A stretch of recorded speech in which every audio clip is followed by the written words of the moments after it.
I'm really very happy to see a big crowd who have come to see our beloved Chief Minister Stalin. My dear brothers and sisters of Tamil Nadu, Vanakkam. Vanakkam, vanakkam, vanakkam.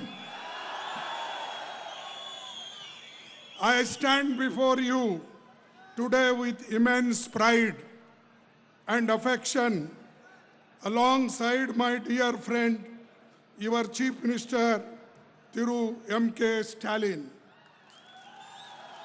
A leader who carries forward the great legacy of social justice, self-respect, and inclusive growth that defines this sacred land. Anybody is translating?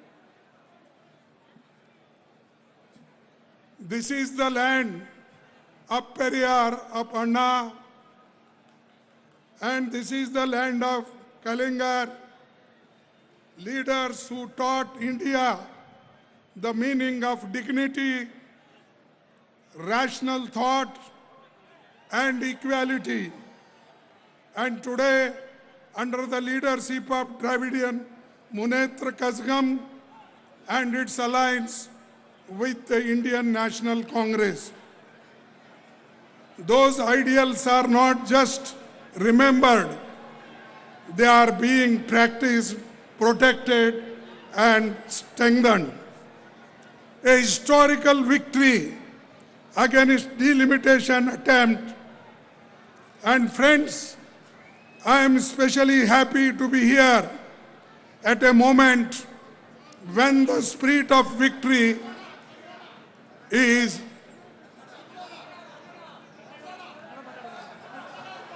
Kannada ಹೇಳ್ತೀನಿ ಮೊದಲೇ ಕನ್ನಡನೂ ಕೇಳಿ ಇಂಗ್ಲಿಷ್ನಾಗೆ ಅವರು ಅದರ translation ಮಾಡೋದು ಕೇಳಿ ಕನ್ನಡದಲ್ಲಿ ಹೇಳ್ತಕ್ಕಂಥದ್ದು ಏನಂದರೆ ಇಲ್ಲೆಲ್ಲ ಸೇರಿದಂಥ ನನ್ನ ಬಂಧುಗಳಿಗೆ ನಿಮ್ಮ ಪ್ರೀತಿಗೆ ಪಾತ್ರರಾದಂಥ ಸ್ಟಾಲಿನ್ ಅವರು ಇಲ್ಲಿ ಕುಂತಿದ್ದಾರೆ. ಅವರು ಒಬ್ಬ ಕೆಲಸ ಮಾಡ್ತಕ್ಕಂಥ ಮನುಷ್ಯ, ಸೆಲ್ಫ್ ರೆಸ್ಪೆಕ್ಟ್ಗೋಸ್ಕರ ಹೋರಾಡತಕ್ಕಂಥ ವ್ಯಕ್ತಿ ಮತ್ತು ಯಾವುದೇ ಧರ್ಮದ ಮೇಲೆ ಕುರುಡ ನಂಬಿಕೆ ಇಲ್ಲದೆ ಎಲ್ಲರಿಗೆ ತಗೊಂಡು ಹೋಗ್ತಕ್ಕಂಥ ಒಬ್ಬ ಚೀಫ್ ಮಿನಿಸ್ಟರ್ ಅಂದರೆ ಅವರು ಮಿಸ್ಟರ್ ಸ್ಟಾಲಿನ್ ಅವರು. ಏನು ಕಾಂಗ್ರೆಸ್ ಐಡಿಯಾಲಜಿ ಇದೆ, ಪಂಡಿತ್ ಜವಾಹರ್ಲಾಲ್ ನೆಹರೂಜಿ ಅವರು ಯಾವಾಗಲೂ ಕೂಡ ಸೈಂಟಿಫಿಕ್ ರಿಲಿಜನ್ ಮತ್ತು ಸೈಂಟಿಫಿಕ್ ಥಿಂಕಿಂಗ್ ಮೇಲೆ ನಂಬಿಕೆ ಇರ್ತಿತ್ತು.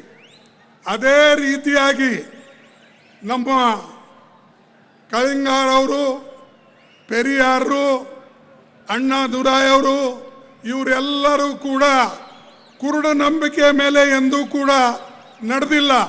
ಅವರು ಯಾವಾಗಲೂ ಕೂಡ ಸತ್ಯದ ಮೇಲೆ, ನ್ಯಾಯದ ಮೇಲೆ ನಡೆದಂಥ ವ್ಯಕ್ತಿ. ಮೊನ್ನೆ ಒಂದು ದೊಡ್ಡ ಹಿಸ್ಟಾರಿಕ್ ವಿಕ್ಟ್ರಿ, ಐತಿಹಾಸಿಕ ಗೆಲುವು ನಮಗೆ ಬಂತು. ಯಾಕೆ ಬಂತು? ತಮಿಳುನಾಡು ಜನತೆ, Tamil Nadu MP, Tamil Nadu chief minister ಇವರೆಲ್ಲರೂ ಕೂಡ ನಮಗೆ ಸಪೋರ್ಟ್ ಮಾಡಿದ್ದಕ್ಕಾಗಿ ನಾವು ಡಿಲಿಮಿಟೇಷನ್ ಬಿಲ್ಲನ್ನು ಹೊಡೆದು ಹಾಕಿಬಿಟ್ಟೇವೆ.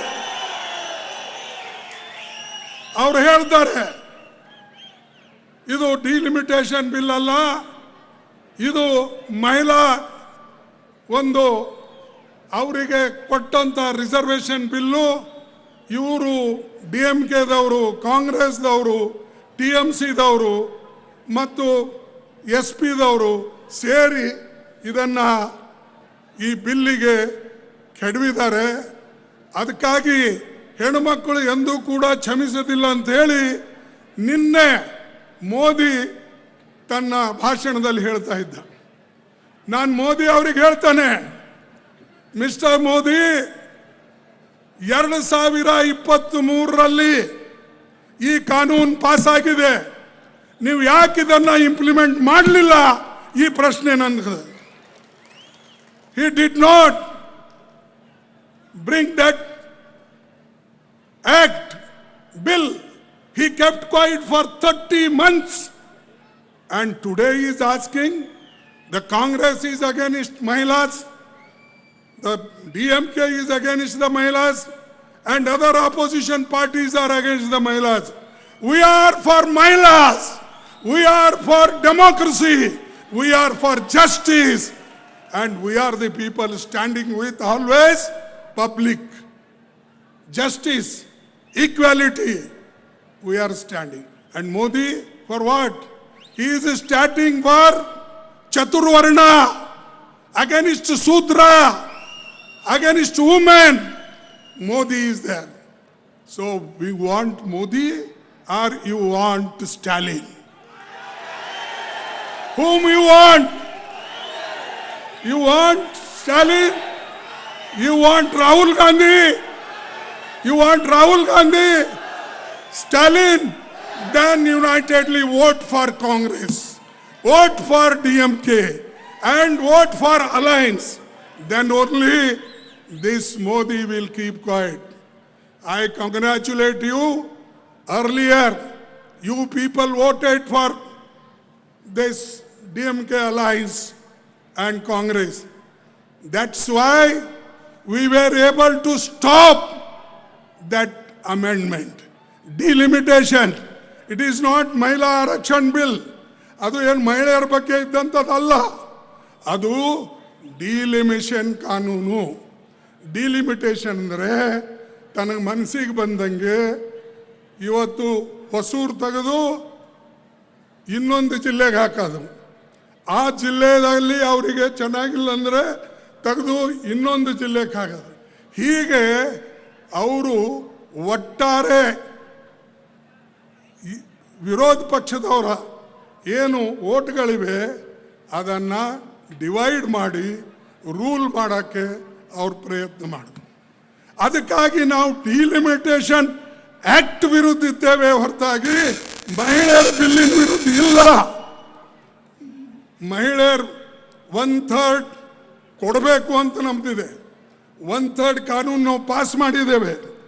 ಆ್ಯಂಡ್ ನಮ್ಮ 2023ದಲ್ಲಿ we all together passed that law. Why Modi did not implement? Modi ಯಾಕೆ ಇಂಪ್ಲಿಮೆಂಟ್ ಮಾಡಲಿಲ್ಲ? ಯಾಕಂದ್ರೆ ಆವಾಗ ಅವನಿಗೆ ಬೇಕಾಗಿರಲಿಲ್ಲ.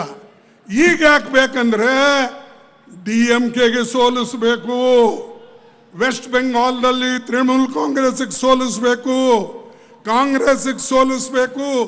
ಅದಕ್ಕಾಗಿ ಅವರು ಈಗ ಪುನಃ ಇದು ಮಹಿಳಾ ಬಿಲ್ ಅಂತ ಹೇಳಿ ಮುಂದೆ ತರ್ತಾ ಇದ್ದಾರೆ. ಮಹಿಳೆಯರಿಗೆ ಸ್ಥಾನ ಕೊಟ್ಟೊಟ್ಟು, ನಾವು ಮಾನ ಮರ್ಯಾದೆ ಕೊಟ್ಟೊಟ್ಟು ಮೋದಿ ಎಂದೂ ಕೊಟ್ಟಿಲ್ಲ.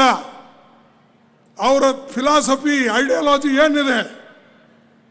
ಅವರ ಐಡಿಯಾಲಜಿ ಮನುಸ್ಮೃತಿಯಲ್ಲಿ ಏನಿದೆ? ಅವ್ರು ಹೇಳ್ತಾರೆ ಹೆಣ್ಣುಮಕ್ಕಳಿಗೆ ಎಂದೂ ಕೂಡ ಅಧಿಕಾರ ಕೊಡಬಾರ್ದು ಅಂತ, ಶೂದ್ರರಿಗೆ ಅಧಿಕಾರ ಕೊಡಬಾರ್ದು ಅಂತೇಳಿ. ಮೋದಿ ನೀವೆಲ್ಲಿ ಹೋಗಿರಿ? ಎಲ್ಲೆಡೆ ಕುಂತಿದ್ರಿ? ಜನರಿಗೆ ಹೊಡಿತಾ ಇದ್ದಾರೆ, ಜನರಿಗೆ ಹರಾಸ್ಮೆಂಟ್ ಮಾಡ್ತಾ ಇದ್ದಾರೆ, ಹೆಣ್ಣು ಮಕ್ಕಳ ಮೇಲೆ ರೇಪ್ ಮಾಡ್ತಾ ಇದ್ದಾರೆ. ನೀವು ಮನೆಯಾಗ ಕುಂತು ಮಜಾ ಮಾಡಿಕೊಂಡು ಹೆಲಿಕಾಪ್ಟರ್ನಲ್ಲಿ ತಿರುಗಾಡಿ ಭಾಷಣ ಮಾಡ್ಕೊಂಡು ಓಡಾಡಿದ್ರೆ ಜನರ ಉದ್ಧಾರ ಮಾಡ್ದಂಗಲ್ಲ. ನೀವೆಷ್ಟೋ ತಪ್ಪು ಮಾಡಿದ್ರಿ. ಸುಳ್ಳಾಡೋ ಮೋದಿ ಅಂದರೆ ಸುಳ್ಳು. ಮೋದಿ ಅಂದರೆ ಡಿಮಾನಿಟೈಸೇಷನ್ ಮಾಡ್ತೀನಂತ, ದೇಶದ ಉದ್ಧಾರ ಮಾಡ್ತೀನಂತ ಹೇಳ್ದ, ಹೋಯ್ತು. 2 ಕೋಟಿ ನೌಕರಿಗಳು ಕೊಡ್ತೀನಂತ ಹೇಳ್ದ, ಕೊಟ್ಟನ? ಇಲ್ಲ. ಅದೇ ರೀತಿಯಾಗಿ ರೈತರ ಆಮದಾನಿ ಡಬಲ್ ಮಾಡ್ತೀನಿ ಅಂತ ಹೇಳ್ದ, ಮಾಡುದ? ಅದೇ ರೀತಿಯಾಗಿ ಇನ್ಫ್ಲೇಷನ್ ಕಡಿಮೆ ಮಾಡ್ತೀನಿ ಅಂತ ಹೇಳ್ದ, ಮಾಡ್ದ? ಯಾವುದು ಮಾಡಲಾರ್ದಂಥವನ ಹೆಸರೇ ಮೋದಿ, ಸುಳ್ಳಿನ ಸರ್ದಾರ. ಅವನು ಎಂದೂ ಕೂಡ ದೇಶ ಉದ್ಧಾರ ಮಾಡೋವನಲ್ಲ. ಅದಕ್ಕಾಗಿ ನಾವೆಲ್ಲರೂ ಒಕ್ಕಟ್ಟಾಗಿ ಒಂದಾಗಿ ಇವತ್ತು ಸ್ಟಾಲಿನ್ ಅವರ ನೇತೃತ್ವದಲ್ಲಿ ಮತ್ತು ರಾಹುಲ್ ಗಾಂಧಿ ಅವರ ನೇತೃತ್ವದಲ್ಲಿ ಇಡೀ ದೇಶದಲ್ಲಿ ನಾವು ಹೋರಾಟ ಮಾಡ್ತಾ ಇದ್ದೇವೆ.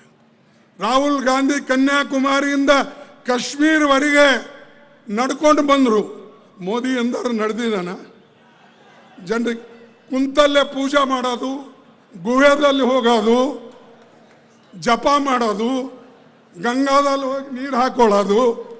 ಅರೆ, ಇದರಿಂದ ದೇಶ ಉದ್ಧಾರ ಆಗಲ್ಲಪ್ಪ. ಹರಕೆ ಮಾಡೋರ್ಲಿಂದ ಮಕ್ಕಳು ಹುಟ್ಟಲ್ಲ, ಲಗ್ನ ಮಾಡಿಕೊಂಡ್ರೆ ಮಕ್ಕಳು ಹುಟ್ಟುತ್ತವೆ. ಅದಕ್ಕೆ ಮೋದಿ ಇವ ಸುಳ್ಳಿನ ಸರ್ದಾರ. ಇವನೆಂದೂ ಕೂಡ ಈ ದೇಶಕ್ಕಾಗಿ ದುಡಿತಕ್ಕಂಥವನಲ್ಲ.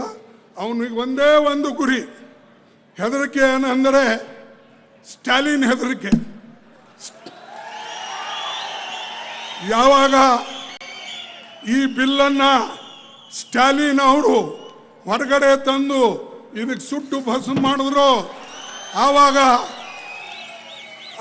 ಅವರು ಎಚ್ಚರ ಆದರು. ಇಡೀ ದೇಶ ಎಚ್ಚರ ಆಯಿತು. ಯಾಕೆ ಸ್ಟಾಲಿನ್ ಹಿಂಗೆ ಮಾಡ್ತಾ ಇದ್ದಾನೆ? ಎದ್ರಿಗೋಸ್ಕರ? ಅರೆ, ಸ್ಟಾಲಿನ್ ಪ್ರಜಾಪ್ರಭುತ್ವವನ್ನು ಉಳಿಬೇಕು ಅಂತ ಹಿಂಗೆ ಮಾಡಿದ್ದಾನೆ ಹೊರತಾಗಿ ನಿಮ್ಮಂಗೆ ಪ್ರಜಾಪ್ರಭುತ್ವವನ್ನು ತೆಗಿಬೇಕು ಅಂತ ಮಾಡಿಲ್ಲ. ಅದಕ್ಕೆ ಬಂಧುಗಳೇ, ನಾವೆಲ್ಲರೂ ಬಹಳ ಕಷ್ಟಪಟ್ಟಿದ್ದೇವೆ. ನಾವೆಲ್ಲರೂ ಫ್ಯಾಮಿಲಿ ಪ್ಲ್ಯಾನಿಂಗ್ ಮಾಡಿಕೊಂಡೇವೆ, ನಮ್ಮ ಪಾಪ್ಯುಲೇಷನ್ ಕಡಿಮೆ ಮಾಡಿಕೊಂಡೇವೆ, ದೇಶದಲ್ಲಿ ಆರ್ಥಿಕ ಉನ್ನತಿ ಮಾಡಬೇಕು ಅಂತ ಹೇಳಿ ನಾವು ಸಾಕಷ್ಟು ಪ್ರಯತ್ನ ಮಾಡಿದ್ದೇವೆ. ಇವತ್ತು ದೇಶ ಏನಾದರೂ ಮುಂದೆ ಬಂದಿದ್ದರೆ ಅದು ತಮಿಳುನಾಡು, ಕರ್ನಾಟಕ, ಮಹಾರಾಷ್ಟ್ರ, ತೆಲಂಗಾಣ ಇವರಿಂದನೇ ಹೊರತಾಗಿ ಇವರು ಏನೂ ಕೂಡ ಮಾಡಲಿಲ್ಲ. ಬಟ್ ನಾನು ಹೆಚ್ಚಿಗೆ ಹೇಳಕ್ಕೆ ಹೋಗೋದಿಲ್ಲ, ಹೆಚ್ಚಾಗಿ ಅವ್ರು ಮಾತಾಡ್ತಾರೆ. ನಾವು ಒಂದೇ ಒಂದು ನಿಮಗೆ ಹೇಳ್ತೇನೆ, ಕೆಲವು ವಿಷಯಗಳು ಈಗೇನ ಅವ್ರು ಗ್ಯಾರಂಟಿ ಕೊಟ್ಟಿದ್ದಾರೆ, ಅವ್ರು ಹೇಳ್ತಾರೆ ಆ ಗ್ಯಾರಂಟಿ ಈಗಾಗಲೇ ನಿಮಗೆ ಮುಟ್ಟಿವೆ, ಇನ್ನೂ ಮುಟ್ಟುತ್ತವೆ. ಗ್ಯಾರಂಟಿ ಕೊಡೋದು ಒಂದೇ ಕೆಲಸ ಅಲ್ಲ, ಗ್ಯಾರಂಟಿಯನ್ನು ಇಂಪ್ಲಿಮೆಂಟ್ ಮಾಡ್ತಕ್ಕಂಥ ಕೆಲಸ ನಾವು ಮಾಡಿದ್ದೇವೆ. ಬಂಧುಗಳೇ, ಎಷ್ಟೇ ಕಲ್ಯಾಣಕಾರಿ, ಎಷ್ಟೇ ವೆಲ್ಫೇರ್ ಸ್ಕೀಮ್ಸ್ ಇರಲಿ, ಅವೆಲ್ಲನೂ ಕೂಡ ಬಡವರಿಗೆ ಮುಟ್ಟತಕ್ಕಂಥ ಕೆಲಸ ನಮ್ಮ DMK ಸರ್ಕಾರ ಮಾಡಿದೆ, ಕಾಂಗ್ರೆಸ್ ಬೆಂಬಲ ಕೊಟ್ಟಿದೆ. ಅದಕ್ಕಾಗಿ ನಾನು ನಿಮ್ಮೆಲ್ಲರಿಗೂ ಕೂಡ ಒಂದೇ ಮಾತಿನಲ್ಲಿ ಹೇಳ್ತೇನೆ, ನೀವು ಒಕ್ಕಟ್ಟಾಗಿ ಎಲ್ಲ ಯೂತ್ರು, ಎಲ್ಲ ಮಹಿಳೆಯರು ಎಲ್ಲರೂ ಕೂಡ ಒಕ್ಕಟ್ಟಾಗಿ ಈ DMK ಅಲೈನ್ಸ್, ಕಾಂಗ್ರೆಸ್ ಅಲೈನ್ಸ್ ಇವರಿಗೆ ನೀವು DMK Congress, DMK plus CPI plus CPM plus DMDK ಮತ್ತು MDMK ಮತ್ತು MNM ಇವರೆಲ್ಲರೂ ಕೂಡ ಒಂದು. ಹೇಗೆ ಈ 10 ಬೆರಳಿವೆ, ಅದೇ ರೀತಿಯಾಗಿ ಇವತ್ತು ಒಕ್ಕಟ್ಟಾಗಿ ಈ ಪಾರ್ಟಿಗಳು ಹೋರಾಟ ಮಾಡ್ತಾ ಇವೆ ಶ್ರೀ ಸ್ಟಾಲಿನ್ ಅವರ ನೇತೃತ್ವದಲ್ಲಿ. ಅದಕ್ಕೆ ಸ್ಟಾಲಿನ್ನು ಕೂಡ ತಿಳ್ಕೊಳ್ಬಾರ್ದು ನಾವು ಒಬ್ಬನೇ ಇದ್ದೀನಿ ಅಂತ ಹೇಳಿ. We are there, don't think that you are alone. The entire country is standing behind you, because this ideology, the ideology what you are following, ಆ ಐಡಿಯಾಲಜಿಗೆ ಸಪೋರ್ಟ್ ಮಾಡ್ತಕ್ಕಂಥವ್ರು ಕಾಂಗ್ರೆಸ್ದವರು. ಕಾಂಗ್ರೆಸ್ ಯಾವಾಗಲೂ ಕೂಡ ಪ್ರಗತಿಪರ ವಿಚಾರಧಾರೆಗೆ ಸಪೋರ್ಟ್ ಮಾಡ್ಕೊಂಡು ಬಂದಿದೆ. ಅವರು ಇಂದಿರಾ ಗಾಂಧಿ, ಸೋನಿಯಾ ಗಾಂಧಿ, ರಾಹುಲ್ ಗಾಂಧಿ ಇವರೆಲ್ಲರೂ ಕೂಡ ಈ ಪ್ರಗತಿಪರ ವಿಚಾರಧಾರೆಗೆ ಸಪೋರ್ಟ್ ಮಾಡಿದಕ್ಕಾಗೆ ದೇಶದಲ್ಲಿ ಇವತ್ತು ಪ್ರಮುಖ ಪಾತ್ರವನ್ನು ವಹಿಸಿ ಮೋದಿಗೆ ಇವತ್ತಿನ ದಿವಸ ದಾರಿ ತೋರಿಸ್ತಾ ಇದ್ದಾರೆ. ಮೋದಿ ಸೋಲು 12 ವರ್ಷದಲ್ಲಿ ಮೊದಲನೇ ಸೋಲು ಅಂದರೆ ಅವ್ರದ್ದು. ಅದಕ್ಕಾಗಿ ಇನ್ನು ಮುಂದೆನೂ ಅವ್ರಿಗೆ ಸೋಲಿಸ್ತಾ ಇರಬೇಕು. ಒಕ್ಕಟ್ಟಾಗಿ ನೀವೆಲ್ಲರೂ ಕೂಡ ಓಟ್ ಕೊಟ್ಟು ನಾ ಆರಿಸಿ ತರಬೇಕು ಅಂತ ಹೇಳಿ ನಿಮ್ಮೆಲ್ಲರಿಗೆ ನಾ ಕಳಕಳಿಯಿಂದ ಕೇಳಿಕೊಂಡು ನನ್ನ ಮಾತನ್ನು ಮುಗಿಸ್ತೇನೆ. ಒಂದು ಜೈ ಹಿಂದ್, ಜೈ ಕಾಂಗ್ರೆಸ್ ಆ್ಯಂಡ್ ಜೈ ತಮಿಳುನಾಡು.